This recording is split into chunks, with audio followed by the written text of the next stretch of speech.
Adrian Carter, a name synonymous with success, innovation, and fortune.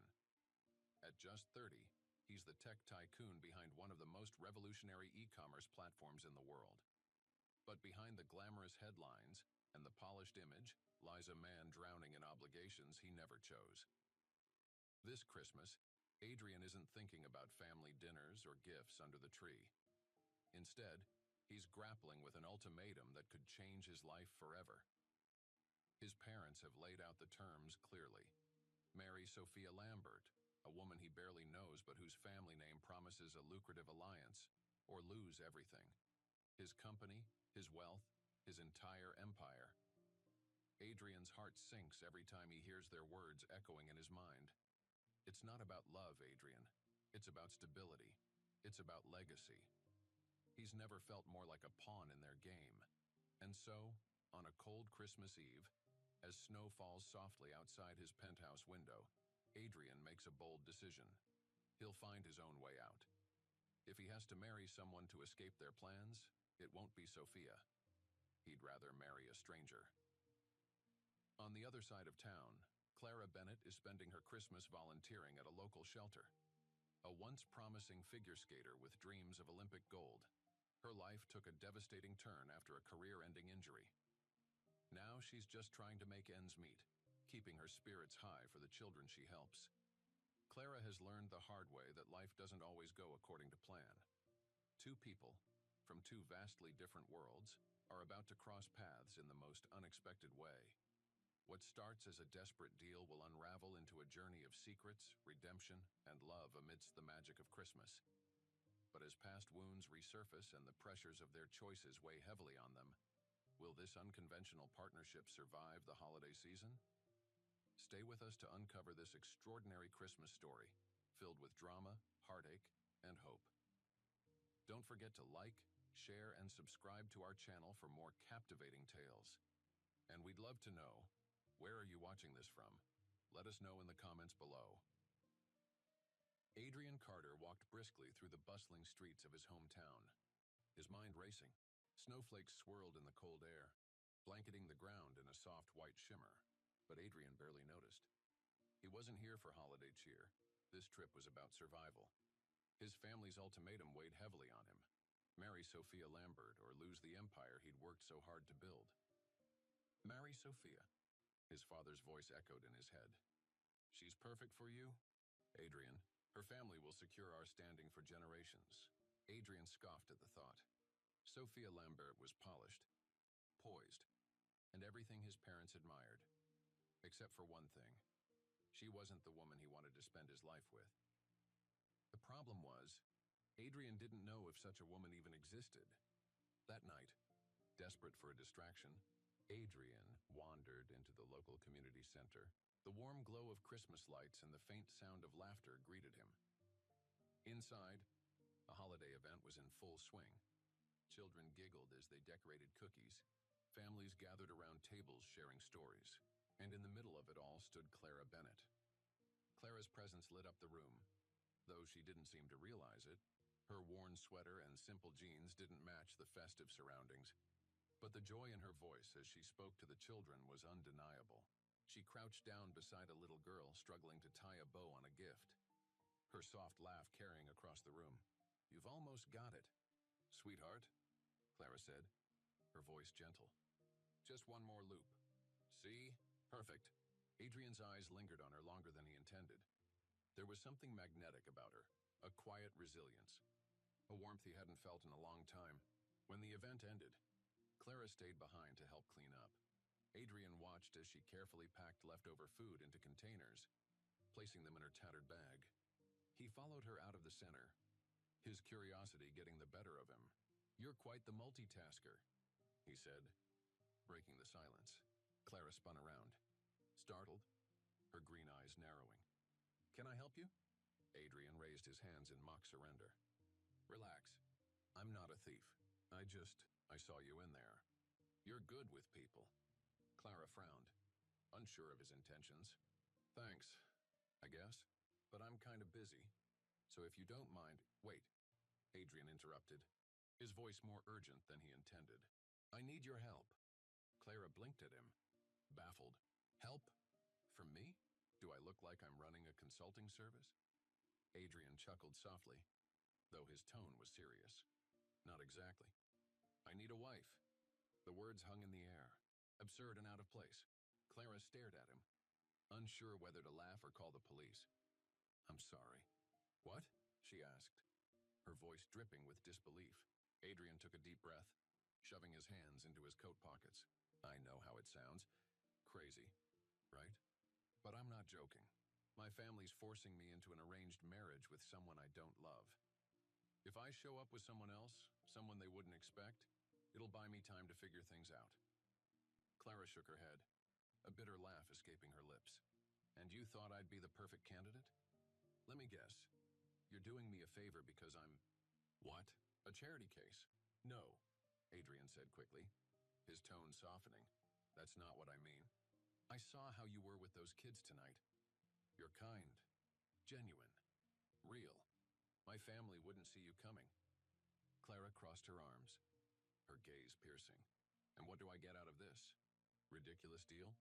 Anything you want? Adrian replied. I'll pay off your debts. Get you back on your feet. You said you needed a fresh start. This could be it. Clara hesitated, the weight of his words sinking in. A fresh start sounded like a dream. But at what cost? This wasn't a Hallmark movie. The stakes were real, and so were the risks. Why me? She asked finally. Her voice quieter now. Adrian hesitated. He could have said anything to convince her. But the truth slipped out instead. Because you don't know me, and you don't care about my money or my name. You're not like anyone else in my world. The sincerity in his voice caught Clara off guard. For a moment, she saw beyond his polished exterior to the desperation beneath. But was that enough to trust him? I'll think about it, Clara said at last. Her voice firm. Adrian nodded, relief flashing across his face. That's all I ask. As Clara walked away, snow crunching under her boots, she couldn't shake the feeling that her life had just taken a sharp turn. And for better or worse, she wasn't sure she'd ever be the same again. Clara sat in the dimly lit corner of her apartment, the crumpled eviction notice still on the table in front of her. Adrian's offer swirled in her mind, an outrageous solution to a life that felt like it was crumbling by the day. The knock at her door startled her, and when she opened it, Adrian stood there, his expression a mix of determination and urgency. I know it's a lot to ask, Adrian began, stepping inside uninvited. His eyes scanned the room, lingering briefly on the peeling wallpaper and the faded couch. But I'm serious. This could solve both our problems. Clara folded her arms, her tone sharp. You think throwing money at my life will fix everything? Adrian's jaw tightened, but he kept his voice calm. No, but it'll give you a chance to start over, and I need someone I can trust. Clara's laugh was bitter. You don't even know me. Adrian paused, running a hand through his hair. Exactly. That's why this works. You don't have an agenda. Clara, everyone else in my life wants something from me. Power, connections, status. But you're different. Clara studied him, the desperation behind his polished exterior becoming clearer. She sighed, collapsing onto the couch. You don't get it? Adrian, my life isn't just a sob story. I've got skeletons in my closet, ones that could destroy whatever perfect little plan you have. Adrian frowned, crouching to meet her gaze. What kind of skeletons? Clara hesitated, her mind racing. Should she tell him? About the doping scandal? About the debts she still owed to people who didn't take kindly to unpaid favors? I'm not exactly a saint, she said finally, avoiding his eyes. Adrian's gaze hardened, but he didn't flinch. Whatever it is, we'll handle it. Together. Clara shook her head. You don't know what you're signing up for. I don't care, Adrian replied firmly. What I do know is that my family is planning to control my entire life, and I'm done letting them. This arrangement isn't perfect, but it's my shot at breaking free, and it could be yours too. Later that night, Clara found herself sitting across from Adrian in his sleek penthouse, a stark contrast to her crumbling apartment. On the table between them lay a detailed contract, outlining every term of their arrangement. I don't want any of this leaking out, Adrian said, pointing to a clause about confidentiality. If the press finds out, It'll ruin everything. Clara raised an eyebrow. You're worried about the press? What about your family? What happens when they start digging into my past? Adrian leaned back in his chair, his confidence unwavering. They won't. I'll make sure of it. You really think you can control everything? Don't you? Clara muttered. That's the deal, isn't it? Adrian shot back. You play the part. I handle the fallout. Clara hesitated, her fingers brushing the edge of the contract. It felt like signing away her soul. But what choice did she have? With a deep breath, she picked up the pen and scribbled her name. The next morning, Clara stepped out of the elevator and into the world of Adrian Carter. The penthouse was immaculate, the city skyline sprawling out before her like a dream. Welcome to your new home, Adrian said, gesturing grandly. Clara smirked. Don't get too comfortable. This is still temporary, Adrian grinned. Right, temporary. But the cracks in their arrangement began to show almost immediately. At their first public appearance, a charity gala hosted by Adrian's family, Clara felt the weight of judgmental stares and hushed whispers. Who is she? One guest murmured behind her back. I heard she was some washed-up skater, another added, the word stinging more than Clara wanted to admit. As they mingled, Adrian's ex-fiancée, Sophia Lambert, made her grand entrance. Dressed in a crimson gown that turned heads, she strode directly to Adrian, her lips curving into a predatory smile. Adrian? She purred, ignoring Clara entirely. It's been too long. Adrian stiffened, his hand instinctively tightening on Clara's waist. Sophia, always a pleasure. Sophia's gaze flicked to Clara, her smile sharpening. And this must be your new arrangement? Clara bristled. But before she could respond, Adrian cut in. This is my wife, Clara, and she's none of your concern. Sophia laughed lightly, the sound dripping with condescension.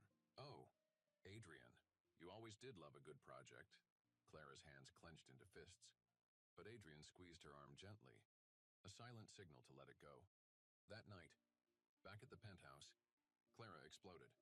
Is this what I signed up for? She demanded, pacing the living room. To be humiliated in front of your world while you just stand there? Adrian pinched the bridge of his nose. It's not always going to be like this.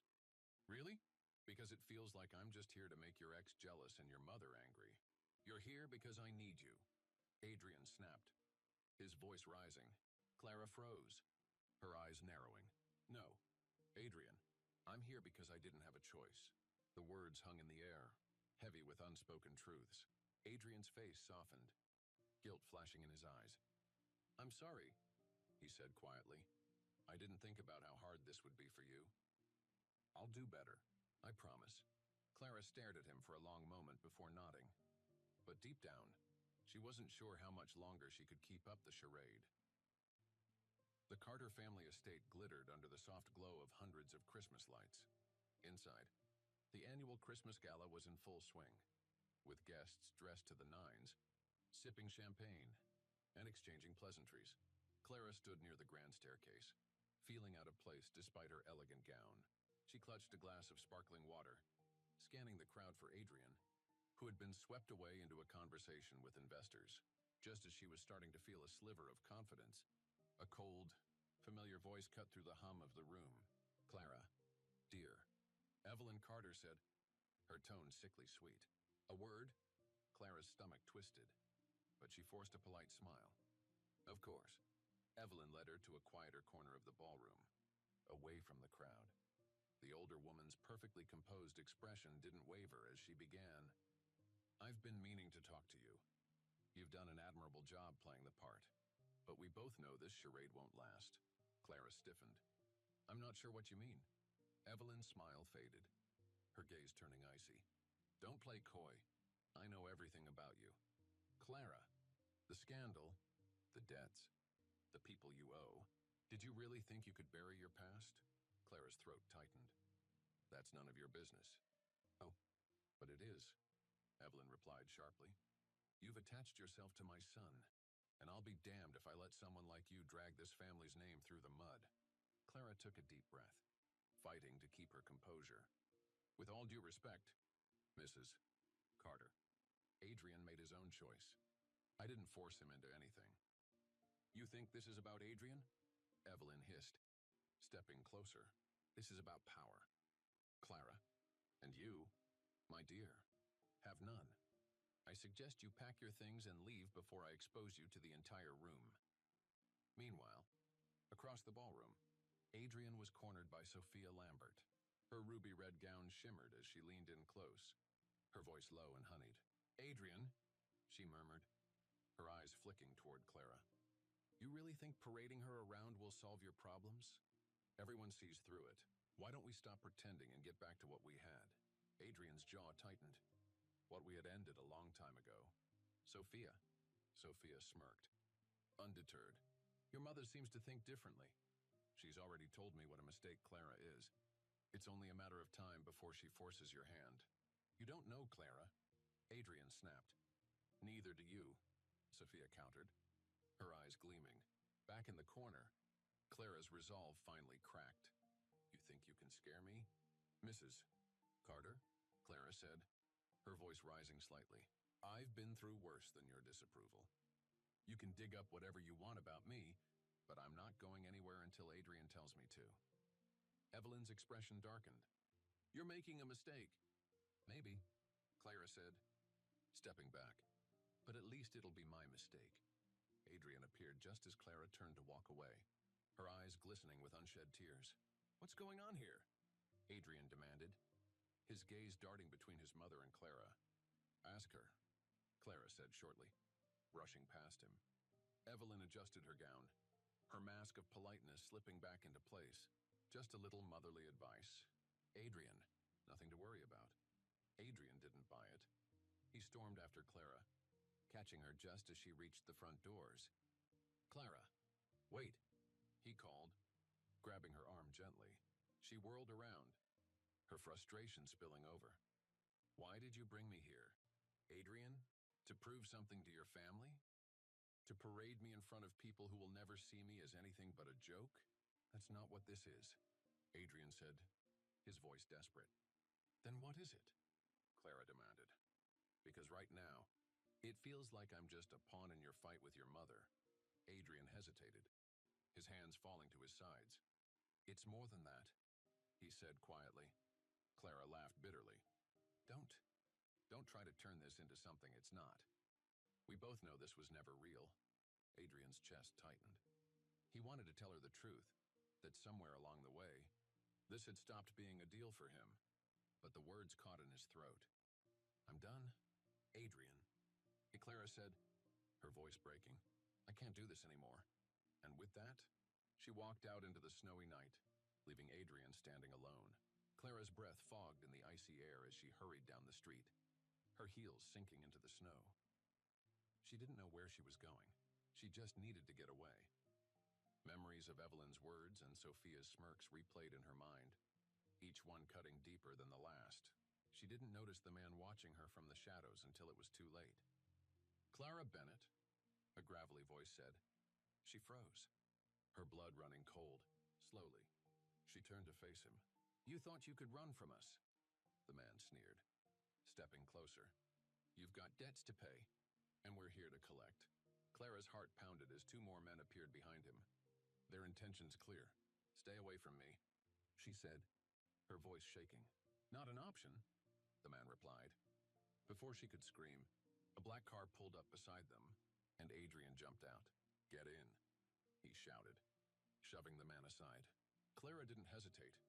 She scrambled into the car, and Adrian floored the gas, the tires screeching as they sped away. Who were they? Adrian demanded once they were safe. Clara stared out the window, her hands trembling. Just people from my past. That's not good enough, Adrian snapped.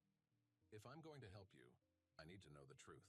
Clara turned to him, her eyes blazing. The truth? The truth is that I made mistakes. Adrian, big ones.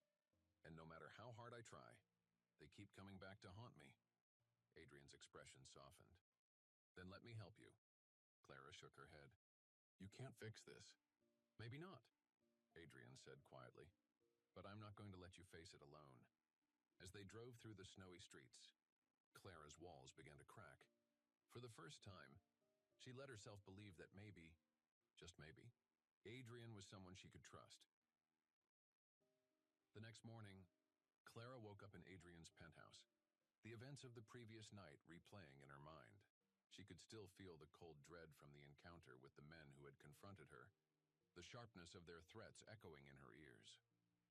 Adrian had insisted she stay in the penthouse for safety, but Clara wasn't sure if she felt safer or just more trapped. Adrian was already up, seated at the kitchen counter with his laptop. When Clara walked in, he looked up, concern etched across his face. "Did you sleep?" he asked. Clara avoided his gaze, heading for the coffee pot. "Barely," Adrian sighed, shutting his laptop. "Clara, we need to talk about what happened last night." Clara stiffened, her back to him. "There's nothing to talk about." "The hell there isn't," Adrian shot back, his voice firm. "You think I'm just going to ignore the fact that you were almost attacked? Who were those men? Clara, what do they want from you?" Clara's grip on the coffee mug tightened. She turned to face him, her eyes flashing with anger and fear. "They're from my past. Okay? People I owe money to. It's nothing you need to worry about." Adrian stood, his frustration evident. "How can you say that? You're in my life now." "Clara, that makes it my problem too." Clara laughed bitterly. "Your life? Adrian, I'm not in your life. I'm just part of this ridiculous arrangement we made. Let's not pretend it's anything more than that." Adrian's jaw tightened, but he didn't argue. Instead, he stepped closer, his voice softening. "You don't have to deal with this alone." Clara shook her head, tears welling in her eyes. "I've always dealt with it alone. Adrian, that's how I survive." Later that day, Clara received a text message from an unknown number. "You can't run forever. Clara, pay up, or next time, we won't just talk." Her chest tightened as fear crept back in. She stared at the screen for a long moment before shoving the phone into her pocket. She couldn't let Adrian get dragged into this any further. Clara decided it was time to leave. Adrian returned home that evening to find Clara gone. Her room was empty, the bed neatly made, and on the nightstand was a note. "I can't stay. Thank you for everything, but this isn't your fight. Clara." Adrian crumpled the note in his fist, his frustration boiling over. "Damn it. Clara," he muttered, grabbing his phone. He called her, but it went straight to voicemail. He knew where she'd go. Clara stood by the frozen pond at the edge of the city park, her old skating bag slung over her shoulder. This was where she had always come to clear her head, even when everything else in her life was falling apart. She laced up her skates and stepped onto the ice, the cold air biting at her cheeks as she moved. For a moment, she felt free, gliding across the ice, the rhythm of her movement silencing the chaos in her mind. But that peace was shattered when a familiar voice called out. "Running away again?" Clara spun around to see Adrian standing at the edge of the pond, his coat dusted with snow. "What are you doing here?" she asked, her voice trembling. "I could ask you the same thing," Adrian replied, stepping onto the ice in his boots. "You think disappearing is going to fix everything." Clara glared at him. "I told you, this isn't your problem. And I told you." "I don't care," Adrian said, his voice rising. "You can keep running, Clara, but you're not getting rid of me that easily." Clara's shoulders slumped as tears filled her eyes. "Why, Adrian, why do you even care? This was supposed to be a business deal, nothing more." Adrian hesitated, his chest tightening. "Because somewhere along the way, it became more. You became more." Clara stared at him, her heart pounding. "I can't give you what you want. Adrian, I'm broken. My past, I don't care about your past." Adrian interrupted, stepping closer. "I care about you. And if you can't see that, then maybe you're the one who's blind." Before Clara could respond, the sound of footsteps crunching through the snow broke the moment. Both of them turned to see two men approaching, their faces partially obscured by scarves. "Clara Bennett," one of them said, his voice low and menacing. "You didn't think we'd let you off that easy, did you?" Adrian stepped in front of Clara, his stance protective. "You're not touching her." The men laughed darkly. "This doesn't concern you. pretty boy. Walk away, and we won't have a problem." "That's not happening," Adrian said firmly. The tension crackled in the air as one of the men lunged forward. But Adrian was ready. He threw a punch that sent the man stumbling back. But the second man grabbed Clara, yanking her off the ice. "Let her go," Adrian shouted, charging toward them.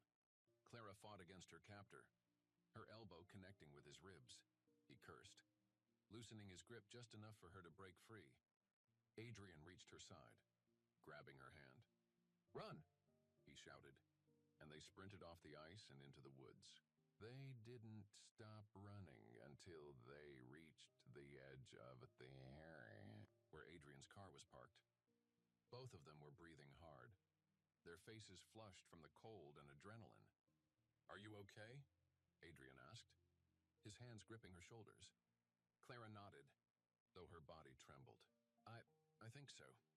Adrian pulled her into a tight embrace, his voice low and firm. "You're not dealing with this alone anymore. We're in this together, Clara, whether you like it or not." And for the first time, Clara allowed herself to believe that maybe, just maybe, she didn't have to face her demons alone. Clara sat on the couch in Adrian's penthouse, wrapped in a blanket as the flickering glow of the fireplace illuminated her face. The events of the night had left her shaken, but the warmth of the room and Adrian's presence calmed her nerves. Adrian paced in front of her, his phone to his ear. "I don't care what it costs," he barked. "Find out who those men are and make sure they never come near Clara again." When he hung up, he turned to Clara, his expression softening. "They won't bother you anymore. I promise." Clara let out a shaky breath. "You didn't have to do that." "Yes, I did," Adrian replied firmly, sitting beside her. "This isn't just about protecting you, Clara. It's about showing you that you're not alone in this." She looked at him, her defenses crumbling. "I've spent so long trying to do everything on my own. I didn't think anyone would ever stand up for me like this." Adrian reached for her hand, his voice gentle. "You're not on your own anymore. You have me, and I'm not going anywhere." The next morning, Clara decided it was time to stop running. She opened up to Adrian about everything, the scandal that ruined her skating career, the debts that had driven her into desperation, and the choices she regretted. "I've made so many mistakes," she said quietly, tears streaming down her face. "I don't know if I can ever make things right." Adrian cupped her face in his hands, his eyes searching hers. "You're more than your mistakes. Clara, you're strong, and you've already come so far. Let me help you finish the journey." For the first time, Clara felt a glimmer of hope. 2 weeks later, Adrian invited Clara to a private Christmas charity event at the community center. When they arrived, Clara froze in shock. The entire space had been transformed into a skating rink, glittering with twinkling lights. Children from the shelter stood at the edges, their eyes wide with excitement. "What is this?" Clara whispered. Adrian grinned. "You told me you wanted to make a difference. This is your chance to inspire these kids. Clara, show them what's possible." Clara's heart swelled as she laced up her skates and stepped onto the ice. She performed a breathtaking routine, her movements filled with grace and passion. The children cheered, and for the first time in years, Clara felt like she had reclaimed a part of herself. As the applause filled the room, Adrian stepped onto the ice, holding a small velvet box. "Clara," he began, his voice steady but filled with emotion. "When we started this, it was just a deal. But somewhere along the way, you changed everything. You made me believe in something I never thought I'd have, a real future. With you." Clara's eyes widened as Adrian knelt on one knee. "I don't care about the arrangement anymore. I care about you. Will you make this real? Will you marry me?" Tears streamed down Clara's face as she nodded. "Yes, yes, I'll marry you." The crowd erupted in cheers as Adrian slipped the ring onto her finger. They embraced, the moment feeling like the beginning of something new and extraordinary. Adrian and Clara's story began as a deal, but it became so much more, a journey of redemption, resilience, and love. Their challenges didn't define them. They grew stronger together, finding hope in the most unexpected places. What do you think? Can love truly conquer the scars of the past, How do we find the courage to trust again after life has let us down? Share your thoughts in the comments below. If this story touched your heart, don't forget to like this video. Share it with someone who needs a little hope this holiday season. And subscribe to our channel for more inspiring tales. And tell us, what's your favorite part of Christmas? We'd love to hear your stories. Let us know in the comments. Thank you for watching, and we'll see you in the next story. Happy holidays!